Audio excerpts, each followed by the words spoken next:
All right, let's go ahead and get rolling. Thanks everyone for showing up today for our discussion on hotels. Before we hop into hotels and what's going to work with hotels and not, again, thank you for partnering with us. Those of you that are partner agents with Host, your success as independent sales agents is our number one priority. We're committed to providing exceptional support for you and for your merchants, dedicated guidance, fast responses, real solutions, so you can build your business and so your merchants can flourish. 24/7 US based technical support for you and your merchants, personal relationship managers for you agents that are going to know your business and help you understand your needs and your merchants' needs and get your merchants approved as fast as possible. We have a fairly unmatched selection of payment technologies with hardware ranging from companies like Valor, Deja Vu, Ingenico, Swipe Simple, and more, to a bunch of different software solutions. We're going to talk a little bit about integration today, which a lot of that comes down to software. Host is able to integrate with a ton of different systems out there, and there's actually more opportunity with hotels than a lot of people even realize. We've talked with you also about our Cloud Manager software suite, which is rolling out solutions for new verticals just about every single week. So we're going to have a larger update on Cloud Manager right around the corner. But for today, let's go ahead and hop into hotels. I'm going to share my screen. All right. So welcome back to the sales trenches, solution-based selling in the real world. Our goal here is to not provide a whole lot of fluff. Our goal here is to provide you guys with the answers you need, the information that you need to get out there and to win more business. We focused on a lot of different technologies, a lot of different methods of selling. Today, we're going to focus on, honestly, a vertical that a lot of agents steer clear of, both due to its complexity and due to its reputation for a lot of times being locked in something that you can't touch. All right. But as you can see from the title here, it is possible to find deals that aren't locked. And so we're going to talk through a little bit of how that works here shortly. All right. So again, I've got Eric here. I think Chris is going to hop in as well here shortly. If you do have questions about anything specific on hotels or integrations, you can feel free to type those questions into the chat. If we have some time, we'll be able to get to them here during the session. If we don't have time, or if we need to gather some more information because we don't know everything, we'll certainly follow up with you after the fact. All right. So honesty check. Okay. So most hotel processing is locked, but most hotel revenue actually isn't. Okay. So what's locked? What's not locked? Where's the actual opportunity here for hotels? Okay. So the folio mids at flagged properties. Okay. So I'll talk a little bit. We'll take a quick step back in terms of folio mids. What are we talking about here for those of you that are new to the space? Okay, so a folio that's hotel terminology, for basically running the bill that's attached to the guest stay, right? So the guest checks in at the property, the hotel opens a folio in their name.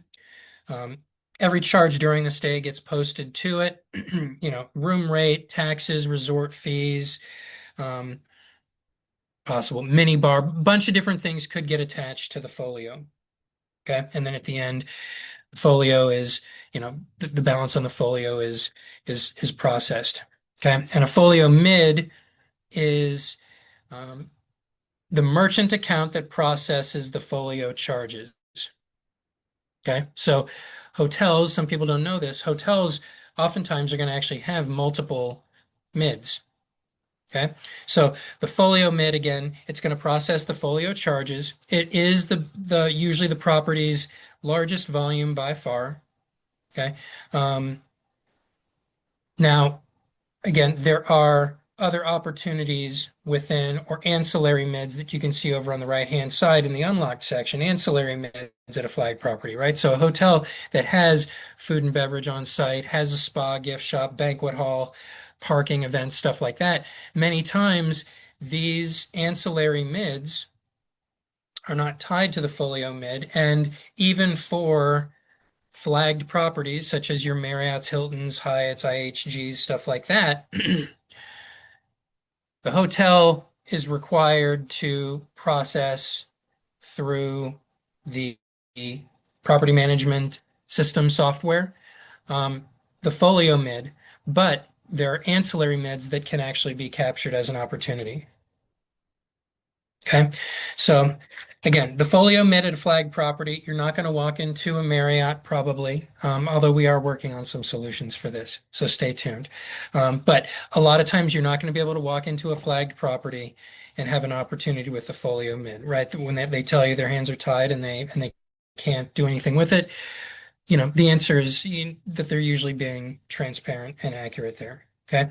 Also, for properties that have signed up for property management system, their in-house payments. Okay, so there are property management systems such as Cloudbeds, InRoad, ResNexus, many others. Okay, these softwares and property management systems do oftentimes have their own in-house payment product. Okay, so even though we'll tell you that we can usually integrate with Cloudbeds or InRoads or ResNexus if the hotel has also agreed to not only use the Cloudbed system, but they've also signed a contract to use Clouds or Cloudbed's payments.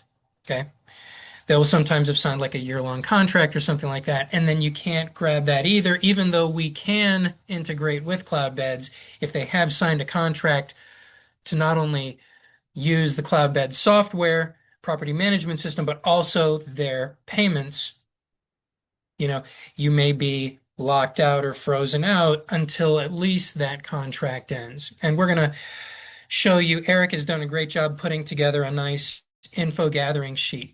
Okay, so when you're going to a property, when you're going to hotels going forward, we're going to give you a tool here, basically with all the info that you need to try to grab from the hotel so that you can do an analysis and we can help you do an analysis of what the opportunity is, what can we do, what can we not do. Okay, so again, a little bit complicated, multiple mids, softwares that we can integrate with, but we may be locked out of because the hotel already signed a contract to use that software's in-house payment processing solution.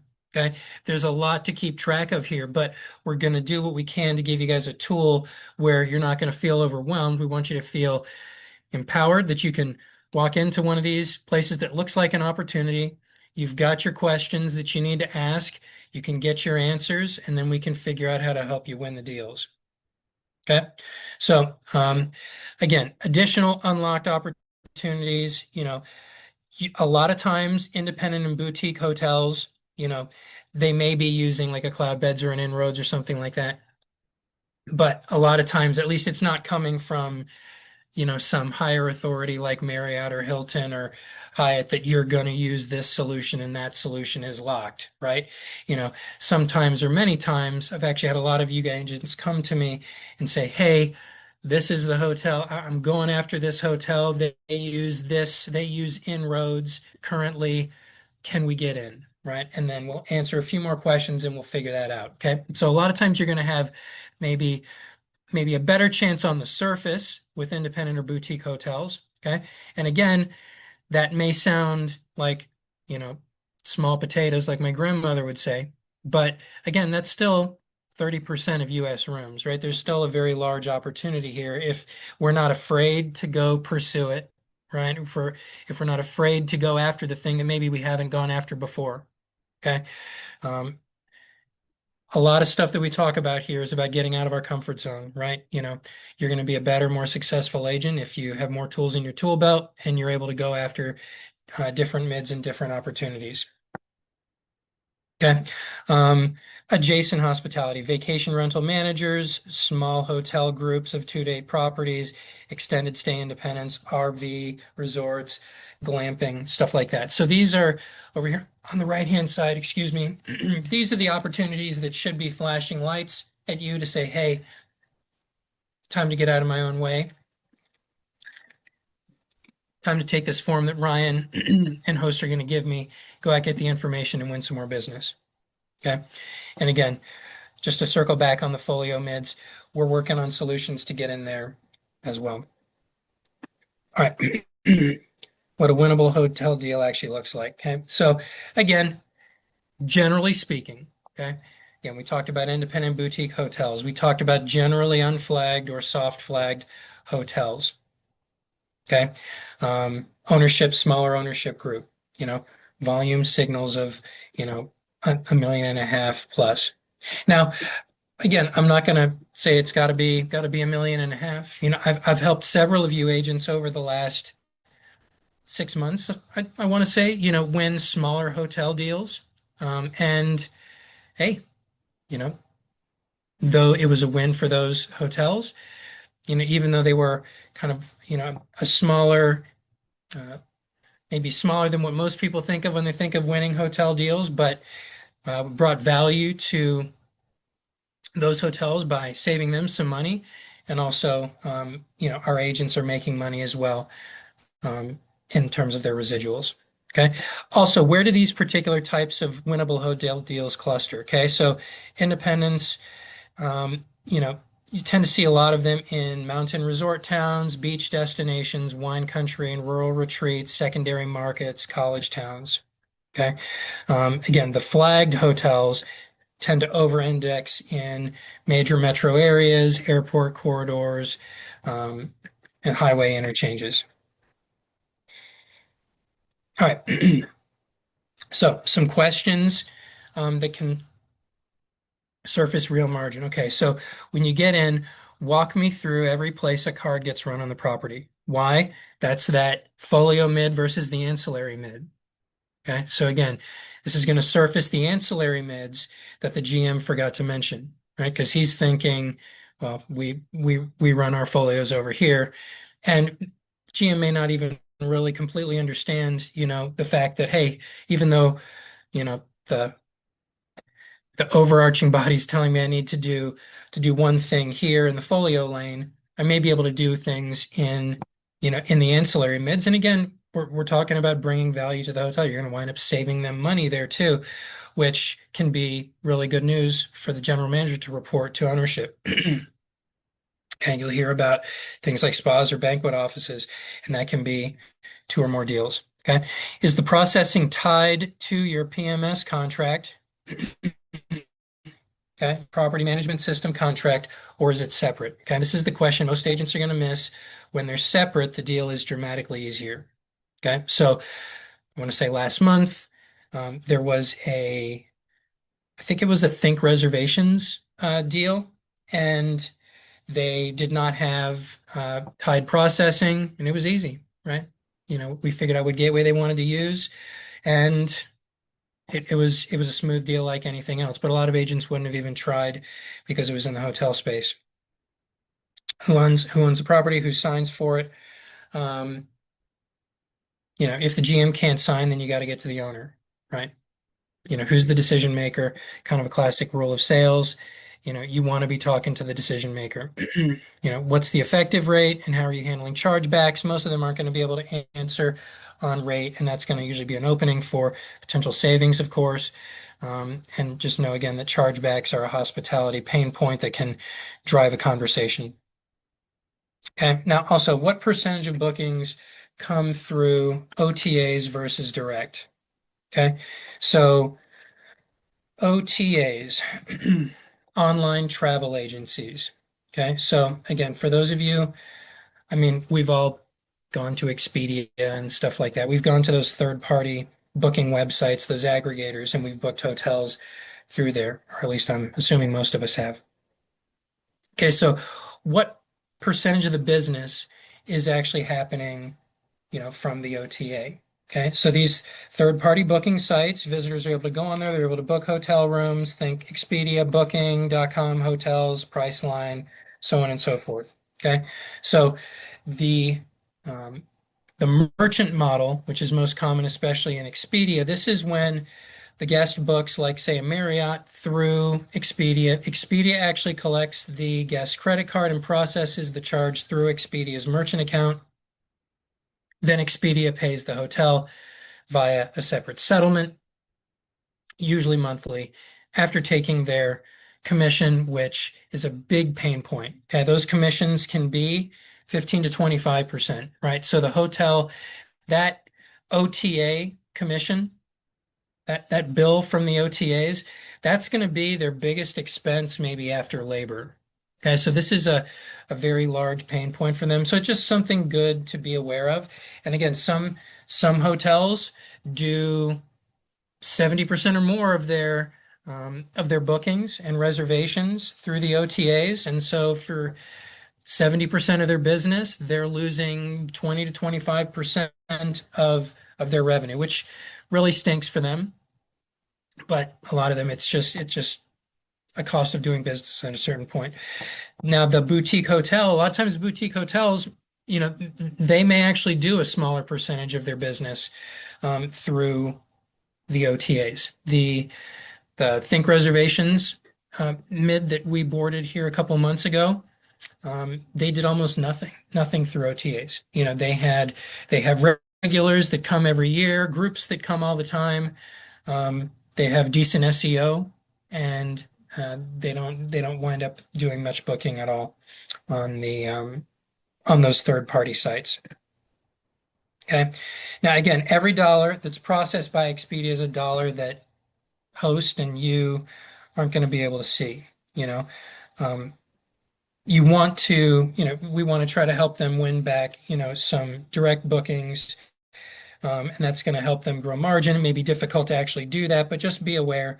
Um, the hotel may do a ton in volume, but if it's all OTAs, that's not really an opportunity. You may actually have more of an opportunity with the ancillary mids, even though it's less total volume being processed by the hotel, because on the folio side, the the OTAs are eating it all. All right. So why integration is the real switching friction. Okay. Property management system is the lock. It's not the processor. Every hotel runs a property management system. It handles reservations, folios, rates, channel management, payments flow through it. Hotel won't switch property management system to get a new processor, but most property management systems are processor agnostic. So again, it's going to be a difficult sell. We are trying this with one to get them to actually switch systems, because when they're locked, it can it can make a significant difference getting out of that property management system. I mean, I was working with an agent about 6 months ago on a hotel out in California, and it was a smaller hotel, but still did a lot of business, did a lot of volume. Unfortunately, the property management system they were using was locked, so we couldn't get into it. But between the gouging that was happening in terms of rates, also because the processor they were using, which was integrated into their current system, was not optimizing for interchange, it was going to be tens of thousands of dollars difference per year in terms of cost and savings that were going to come their way if they were able to switch. So they're actually still kind of on the fence about it, because at first it was like, well, we're not going to do this. We don't want to switch systems. And we're like, okay, well, just so you know, you know, this is the amount of money that you would save if you can get out, because we can optimize that. This particular hotel took a lot of Amex because it was kind of and business cards because it was kind of a corporate retreat style location. And so through optimization and through not gouging them, um, the agent still is going to wind up making very good money if we can close the deal. But again, it's gonna come down to whether we can get them to actually switch out of their property management system, because that's a big pain point. Okay. All right. We do have okay, so down here, if it's an open gateway, property management system connects to a third-party gateway like Authorize, we're able to provision a merchant account behind the gateway. Property keeps their PMS, we switch the processing. Okay, so again, ResNexus on authorized.net, think reservation setups like the one I did last month. A lot of times it's an open gateway. Some of them are on authorized.net, and we're able to, it's fairly seamless. It was fairly seamless, this last one. Okay. Sometimes the PMS is going to publish a short list of supported processors, gateways. If HMS or one of our partners is on the list, we can plug in and win. Okay. And then if it's bundled or proprietary, like they're actually using Cloud Beds payments, the in-house, then we kind of have to wait for the renewal. All right. I got to speed up here. I'm running out of time again. All right. So here's some systems that you're going to see a lot when you get out and look at these hotels. Cloud Beds, Inroad, Think Reservations, ResNexus. Okay, so these are PMS systems that we are able to integrate with. A question will be, are they using Cloud Bed payments? Right? If they're on Cloud Bed payments, Folio's bundled. We can go after ancillary mids, and we're also going to figure out how long they're contracted to use Cloud Bed payments, because once they're off contract, we can get with them. Okay. Um, Two properties on the same PMS can be totally different. Yeah, we've talked a bit about this already. Again, standard plan, third-party gateway auth.net, no cloud bed payments. We can get right in. Property B, they're cloud beds, but they have the enterprise plan. They've got cloud bed payments bundled, 18 months, into a 3-year agreement. We're not going to be able to touch that folio at least until 2027. Okay. Um, and if it's single mid, then there's maybe no ancillary path. Okay, but again, just knowing, oh, they use cloud beds, that's not going to be enough, right? If you come to us and say, hey, they're on cloud beds, we're going to have to come back to you and say, okay, well, are they on cloud beds payments? Okay, and so that's going to come into the sheet that I'm going to share with you here in just a second. And let me close this out. And I think you guys can still see this here. Okay, so this sheet right here, Eric did a great job creating here. POS integration checklist. This is what you're going to want to review before you go and talk to these hotels. And once you get into the hotel, you're going to want to get as much of this stuff answered as you can. Okay. Now, again, first thing, what processors can the POS integrate with? If you do some independent research on, the PMS property management system that they're using, you may already have the answers to this. If you already have the answers to this, great. You're going to be able to get this stuff. So we're going to be able to move faster. If you don't know, well, then we're going to have to look into it. And it's going to take more time. What hardware are they currently using, models and serial numbers. This is important. This can decide whether we have to reprogram or ship new. And what version of the point of sale and software are they running? Okay. Older models may not support the newer gateways. Okay. Are you going to lose features by integrating with a third-party processor? Okay. Loyalty, gift cards, online ordering, recurring billing. Okay. You want to ask the point of sale vendor, what stops working off native. Okay. What's needed from HMS. Okay. You may already know this, or in your research, you're able to find it out. You're able to come to your RM and say, hey, we're going to need a VAR sheet. We're going to need an auth.net gateway, programmed. We can try to help you figure this stuff out. But again, if you already come armed with all this information and you already know what to be looking for, you're going to be able to move faster. You're going to be able to sell better. You're going to be able to get them up and running quickly. Okay. Are there any switching fees? These do exist sometimes. Okay. Also, is there a particular contract end date? Are they under contract, and if so, for how long? Okay. So contact your relationship manager. We will get you this form. You can email me or you can contact your RM, whatever can help you guys the fastest.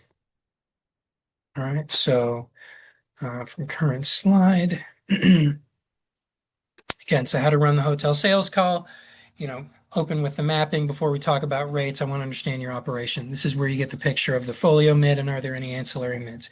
Run your discovery questions, confirm the property management system path, get the in, you're going to get that intake form filled out as much as you can, then you're going to get it to your RM. And you can go over with them. And if you're looking to create a plan before you actually go in and do your formal pitch, pitch the relationship, um, save the rate for the proposal, and close. Okay. Three things that you'll hear the most, we're locked in with our PMS processor. Okay. Your two-step answer first, confirm whether it's actually contractually locked or just convenient, right? Half the time locked means we've never really thought about it. Second, even if it is folio locked, we can possibly pivot to the ancillary mids. Okay. Our brand requires us to use a specific processor. Again, brand mandates almost never cover all the mids. Doesn't cover the ancillary mids. What about the banquet hall? Okay. What about the Japanese steakhouse on site? Okay. That may not be. Okay. Switching processing on a live hotel is too risky. This is a real objection. Okay. And it can be addressed with phased migration. Start with the ancillary mids, prove the relationship, expand to the folio. Okay. So again, when they object, you usually want to start by agreeing and moving on to the next. So yes, and yes, yes, it is complicated, and we've got a great plan for helping make sure it goes smoothly. Okay. You don't want to say, like when they say this is complicated, you don't want to say, oh, no, it's not. We got you. Right. Now you sound like a sleazy salesperson. If they say this is going to be difficult, I don't know if I can do it. You say, yes, this is difficult. And the good news is we do this all the time. And the best plan for doing this is we'll start with the ancillary mids. You'll see everything's working great, and then we can shift over to the folio when you're ready. All right. So I think we're just about out of time here. I'm going to stop my share. Not sure if we have any additional questions. I don't see any additional questions in here. All right, guys. So we'll go ahead and wrap up on time today. A lot covered here. If you have any questions about this or anything else, of course, you can reach out to me. You can reach out to your relationship manager. Hope you guys found today's session helpful and informative. And let's go win some more hotels. I'll talk to you guys next week. See ya.